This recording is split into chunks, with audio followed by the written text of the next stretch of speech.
10 பிப்ரவரி 2024 அன்று சுமார் 250க்கும் மேற்பட்ட மாணவியர்களுக்கு அகராதி வழங்கியது.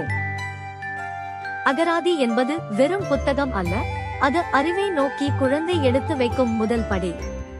தன்னம்பிக்கை, ஆர்வம் மற்றும் மொழித்திறனை வளர்க்கிறது. ஒவ்வொரு சொல்லாக அது ஒரு பிரகாசமான எதிர்காலத்தை செதுக்குகிறது.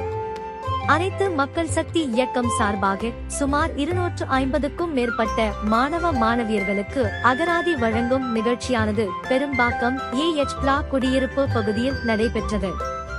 இயக்கத்தின் தலைவர் டாக்டர் கலைமகன் எஸ். வெங்கடேசன் மற்றும் மகளிர் அணியின் பொறுப்பாளர் திருமதி கீதா கலைமகன் அவர்களின் தலைமையில் நடைபெற்ற இவ்விழாவிற்கான ஏற்பாடுகளை செம்மஞ்சேரி பெரும்பாக்கம் ஒருங்கிணைப்பாளர் திருமதி திவ்யா சிறந்த முறையில் செய்திருந்தார்.